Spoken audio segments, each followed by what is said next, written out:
पर ब्रह्म सर्वव्यापी है, किंतु उसकी अनुभूति चित्त में ही होती है, इसीलिए उसे हृदय में स्थित बताया गया है। जीवात्मा में भी ईश्वर के समान गुण होते हुए भी वे अहंकार, कामना, वासना आदि के कारण तिरोहित है, जो चिंतन से ही प्रकट होते हैं। पर ब्रह्म के ज्ञान के अभाव में ही यह जीवात्मा अज्ञान के कारण शरीर, मन, इंद्रियों आदि को ही महत्व देती है।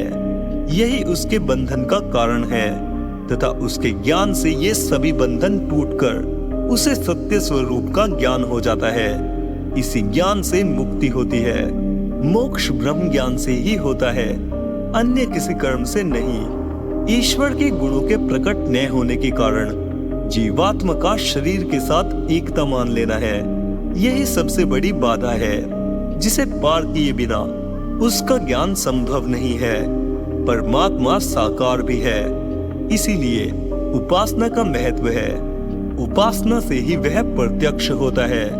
उसका प्रत्यक्ष दर्शन भी संभव है, किंतु बिना अभ्यास के यह संभव नहीं है। पर ब्रह्म का जगत से भेद और अभेद दोनों प्रकार से संबंध है। ज्ञान मार्ग की अभेद उपासना को ग्रहण करते हैं एवं भक्त भेदोपासना को। दोनों का फल एक ही है। निष्काम भाव से किए गए शास्त्र विहित कर्म भी परमात्मा की प्राप्ति में सहायक है, अतः उनका त्याग उचित नहीं है। अन्य सब धर्मों की अपेक्षा भगवान की भक्ति विषयक धर्म अधिक श्रेष्ठ है। जो साधक उस पर ब्रह्म के धर्म को नहीं समझ सकता, उसके लिए प्रतीकोपासना का विधान किया गया है। प्रतीकोपासना करने वालों को उसी के अनुसार फल मिलता है।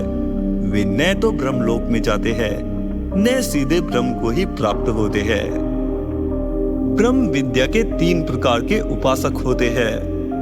पहले, जिनको इसी जन्म में ब्रह्म ज्ञान हो जाता है, वे जीवन मुक्त होकर प्रारब्ध भोग की समाप्ति पर देहपात के बाद सीधे परमात्मा को प्राप्त होते हैं। दूसरे वे साधक हैं जो परब्रह्म को प्राप्त न होकर ब्रह्मलोक में जाकर वहां के भोगों को भोगते हुए कल्पांत तक वहीं निवास करते हैं। तीसरे प्रकार के वे साधक होते हैं जिनको ब्रह्म ज्ञान नहीं हुआ है।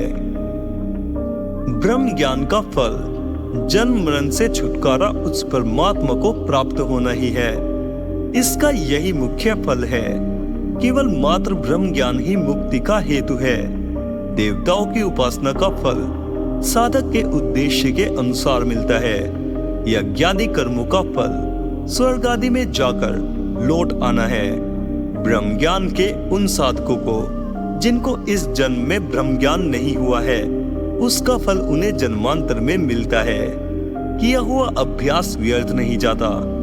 ज्ञान प्राप्ति पर उसके संचित और क्रियमाण कर्म समाप्त हो जाते हैं एवं प्रारब्ध कर्म भोग के समाप्त हो जाने से उसका पुनर्जन्म नहीं होता। ज्ञान प्राप्ति पर पुण्य एवं पाप कर्म दोनों समाप्त हो जाते हैं, जिससे वह परब्रह्म को प्राप्त हो जाता है। ब्रह्म की प्राप्ति कर्मों का फल नहीं है, बल्कि कर्म क्षय से प्राप्त होती है। यह ज्ञान का ही फल है।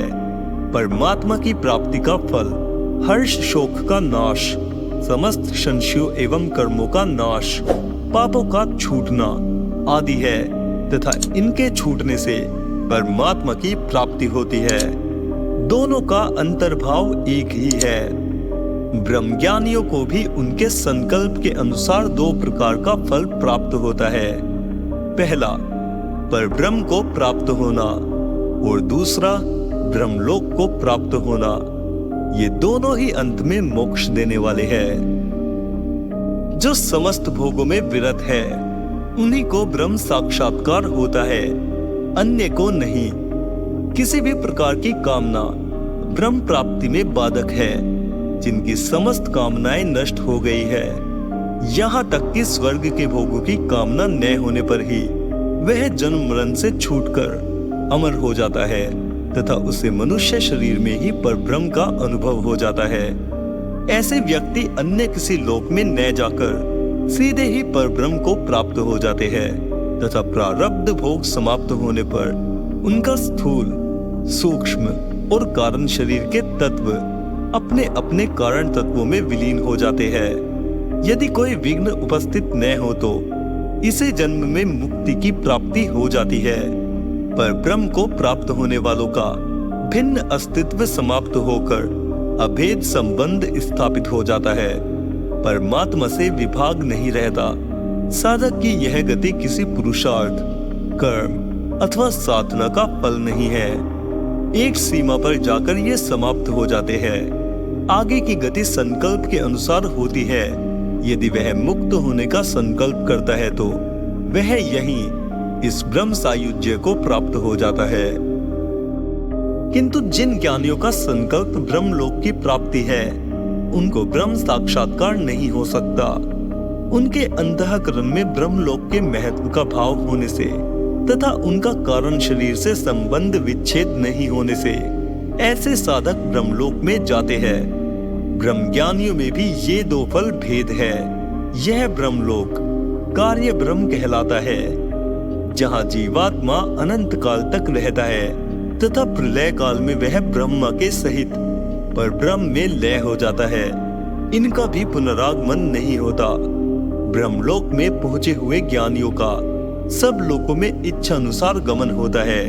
इनको वहां के दिव्य भोगों को भोगने का अधिकार है, किंतु उन्हें जगत की उत्पत्ति, संचालन तथा प्रलय का कार्य करने का अधिकार नहीं होता।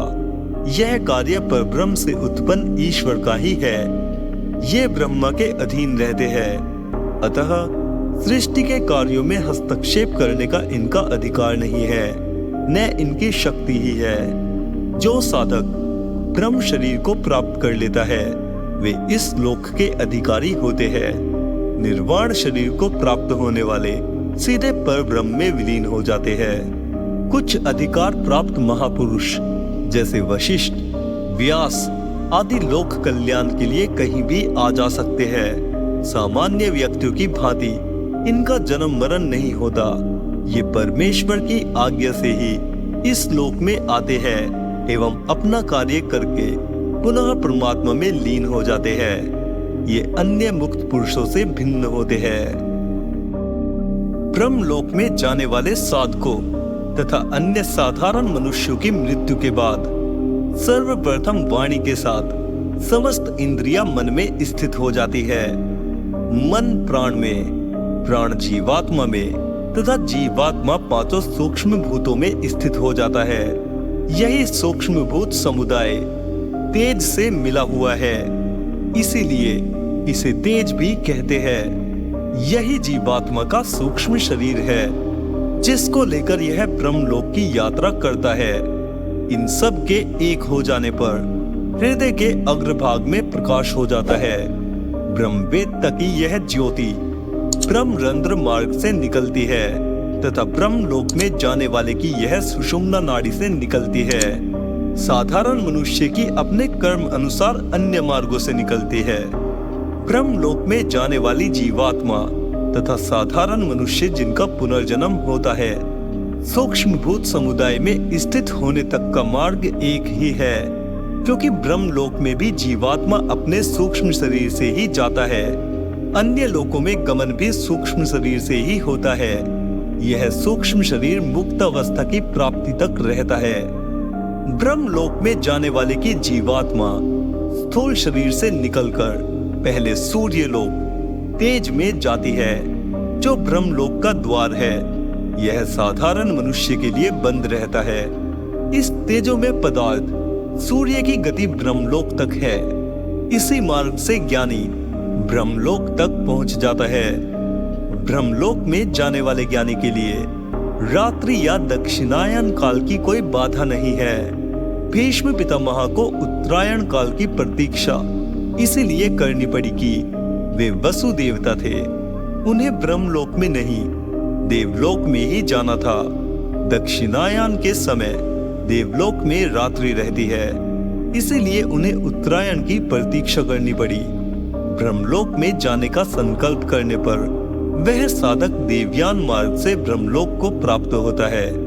ब्रह्मलोक में जाने वाले सभी साधक और उपासक इसी देवयान मार्ग से ही ब्रह्मलोक को जाते हैं। अन्य कोई मार्ग नहीं है। इस मार्ग को अर्ची मार्ग, उत्तरायण मार्ग भी कहते हैं। यह एक ही मार्ग है जो विभिन्न लोकों में होकर जाता है। इन लोकों के अधिमानी पुरुष इन्हें आगे के लोकों में पहुंचा देते हैं। ये सूक्ष्म शरीरधारी देवता होते हैं।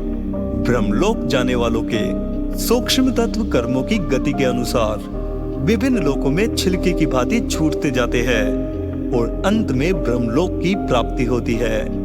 साधारण मनुष्य अपने कर्मों के अनुसार जिस लोक के अधिकारी होते हैं उस लोक में रुक जाते हैं। आगे का मार्ग उनके लिए बंद रहता है।